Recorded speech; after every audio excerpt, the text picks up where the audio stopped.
Morning students, welcome back to yet another video of our chapter 10, motion and measurement of distances. So in the last two videos we have completed the revision of our chapter 10. We saw that what all we learned, we just completed with that. In this video we are going to discuss some of the important questions and some numericals of this chapter. So starting with the first important question of this chapter, that is first one, what do you understand by motion? Okay, as the chapter's name is motion and measurement of distances, so it is very important first of all to learn that what is motion.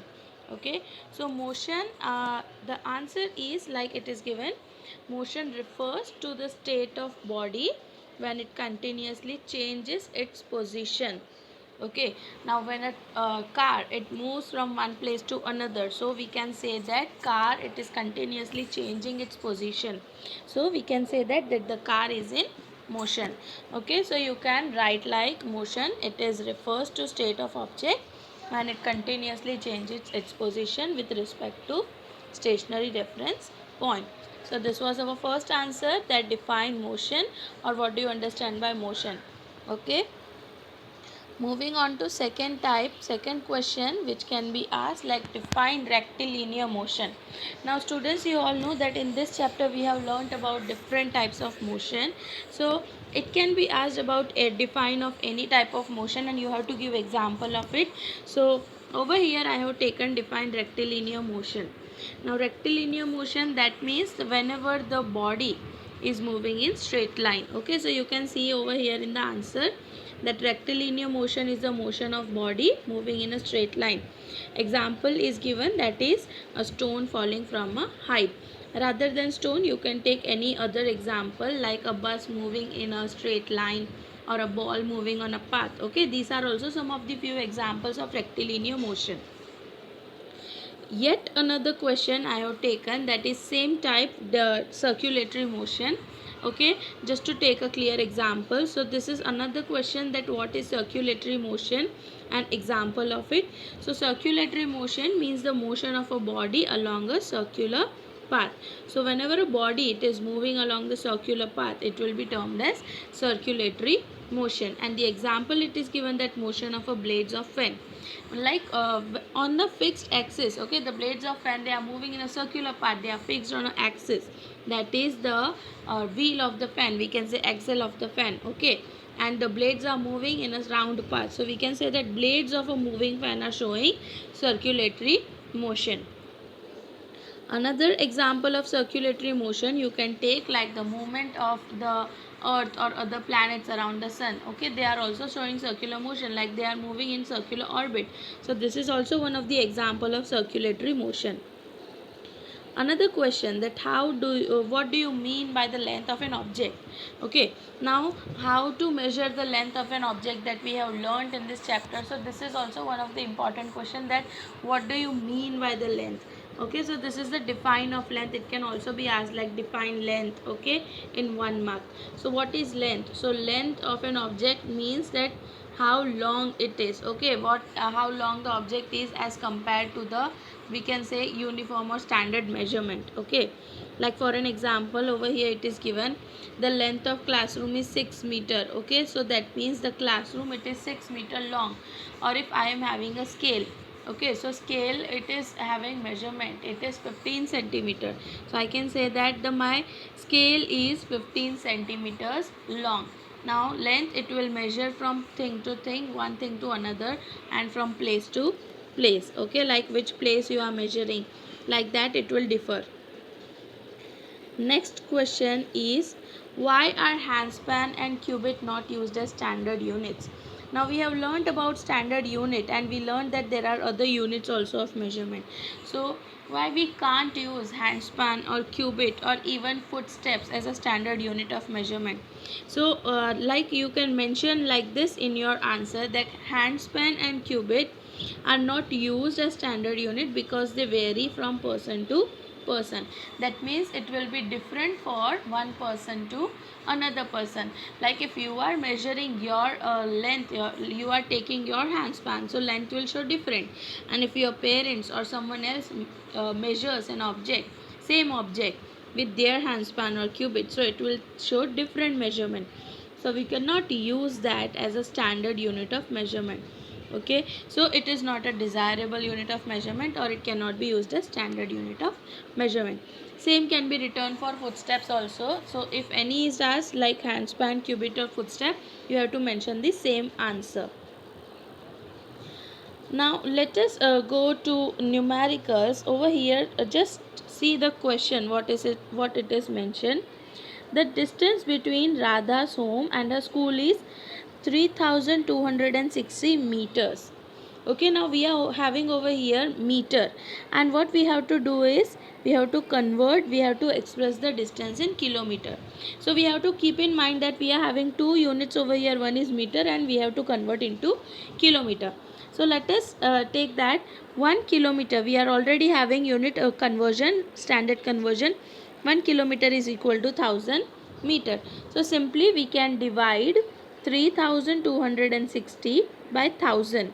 Okay, when we will divide 3260 by 1000 like it is shown over here, you will get the answer, that is 3.260 kilometer. So this is how we can come to know that how we can measure or how we can change meter into kilometer. So whenever you have to change the meters into kilometers, you will simply divide it by 1000. Okay, this is one of the way of measuring or converting the meters into kilometers. Okay, so this is one of the question that can be asked, and you can calculate it like this. Another question, that is arrange the following length in decreasing magnitude. Over here you have to mention, you have to keep this point in mind, that you have to arrange them in decreasing magnitude. Okay, now magnitude means number, that we have already learned. So what all units are given? Let us see that meter, centimeter, kilometer and millimeter. We have got four units. Okay, meter, centimeter, kilometer and millimeter, and we have to arrange them in decreasing order. So let us start. That means first we will take the highest value. Okay, so from among the four, the highest, that is 1000 meter. 1 kilometer is 1000 meter. So first we will write down 1000 meter. Okay, after that 1 meter. Okay, so that is 1 meter we will write down. Then 1 centimeter. Now 1 centimeter we are knowing, that is 1 upon 100th meter. So 1 centimeter is the next unit. Then 1 millimeter is the last one. Now 1 millimeter we are knowing, it is 1 upon 1000th part. Okay, so it will be the last one. So like this you can just arrange them in decreasing magnitude. Now if it is asked in increasing magnitude, let us understand. So if it is asked in increasing magnitude, so how it will come? So first one is our 1 millimeter. First it will be the same. Okay, it is the smallest unit, it is 1 upon 1000th part of meter. Second will be our 1 centimeter. Then it will come 1 meter, and last one will be 1 kilometer. Okay, so this is how we can arrange the magnitudes in the increasing and decreasing order. Another question is given, that while measuring the length of a knitting needle, the reading of a scale at one end is 3 centimeter and other end is 33.4 centimeter. Okay, now in this question, so it is asked what is the length of the needle. So important points are, first one, the measurement has started from 3 centimeter and it has ended at 33.4 centimeter. Okay, so first end you will just mention, first end is 3 centimeter, second and last end is 33.4 centimeter. Now we want to know the length of knitting needle. So what we will do, we will simply subtract the last reading, okay, reading on last end, and minus reading of first end. So we have subtracted reading, okay, that is 33.4 centimeter minus 3 centimeter. So we have got our answer, that is 30.4 centimeter. Okay, so this is how we can come across various answers. It can ask in other form also, like if it is asked that its starting measurement is 2 centimeter and ending measurement is 20 centimeter, then also you will go for the same measurement, same method of subtraction. Okay, and you will get your final answer. another question, that is a 15 centimeter scale has one end broken. So how would you use it to measure the length of thread that is 3.6 centimeter long? Okay, now what it is given, a 15 centimeter scale is there, okay, and it is having one end is broken, and we want to measure a thread of 3.6 centimeter. Okay, so what we will do, we will just take a mark, we will take any of the mark of the scale, starting from there we will start the measurement. So let us take over here, we have taken 10 mark centimeter. Okay, we have coincided one end of the thread with 10 centimeter, and the other end of the thread coincides with 13.6 centimeter. So what we will do, again as we did in our last sum, we will take the last reading and we will subtract the initial reading from the last reading. Okay, so we will get our answer, that is 3.6 centimeter. So again, if the same type of question is asked, like if you are having a scale, okay, and in that scale you want to measure a book, and 2 centimeter till 2 centimeter that scale is damaged, so from where you will start measuring? So you can mention that I will start or we can start measuring from 3 centimeter, and from the final reading what you have to do, that is you will subtract 3 centimeter. So this is how you can solve this kind of questions. Another question is, we do not use elastic measurement tape to measure the distance. Why? Like we are having measuring tape which is made up of plastics, okay, which can be given any shape. So why we are not using measuring tape made up of elastics? So this is the question. Like we are not using elastic measuring tape because it will give different values. Like when I'm stretching my elastic tape, okay, when I'm stretching the elastic, it will give me another measurement.